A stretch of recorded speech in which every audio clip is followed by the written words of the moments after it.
Hello everyone, today we're going to be solving one-step equations, so let's get into it. So what is a one-step equation? A one-step equation is an equation we set up to isolate the variable to get our unknown number. Now you're probably wondering, what is a variable? A variable is a symbol such as x, y, and z that represents an unknown value or number. And as you do algebra and other types of math, you will learn that a variable is commonly represented by a letter, an alphabetical letter.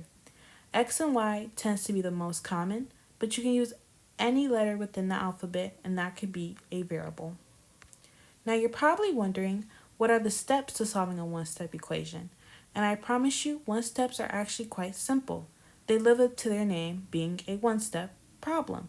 They literally take one step. Now let's talk about the steps to solve. So the very first step you would want to do is to look at the operation being done to the variable. That would be addition, subtraction, division, and multiplication. Now once you identify that, you're going to want to look at the number you are given, and you're going to want to do the opposite operation. So once you identify that operation, now you're going to want to do the opposite to cancel that out. So the opposite operation of addition would be subtraction. The opposite of subtraction would be addition. The opposite of division would be multiplication. And the opposite of multiplication would be division. Now for the third step, you're going to want to do it to both sides of the equation to cancel that out. And then the fourth step would be to write the answer with the variable alone. As we do a few examples, these steps will become more clear and you can see what I mean. Now let's do a few examples together.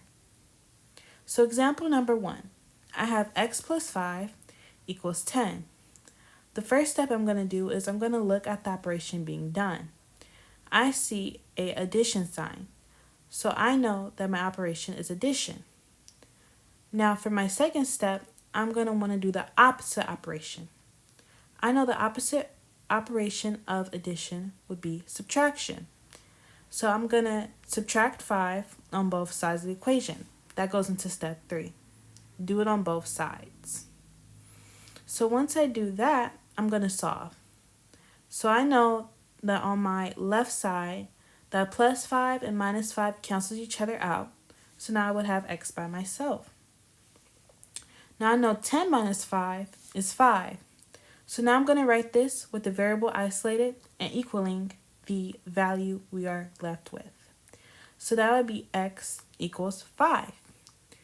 Already we see how simple it is. You identify the operation, you do the opposite of that operation, and you cancel it out on both sides.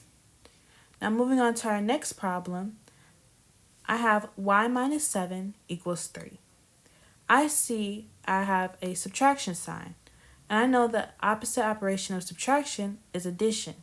So I'm actually going to add 7 on both sides to cancel out that operation.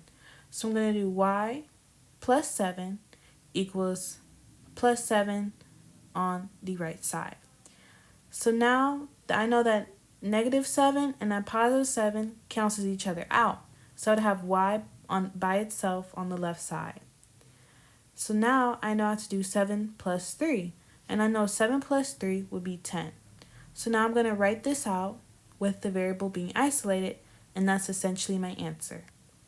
So then I have y equals 10. Moving on to our next problem, I have x divided by 3 equals 6. Now, this might look a little tricky, but you're still doing the same thing. I know addition and subtraction is more simple, and that's true, but it's not as bad as you think with the division and multiplication side of one steps. You're doing the same thing, so don't let that division or multiplication sign scare you off. So here's how you solve a division one-step equation. So I have x divided by 3 equals 6. I know the opposite of division would be multiplication. Now I'm going to multiply 3 on both sides. So I'm going to do 3 times 3 equals 3 times 6.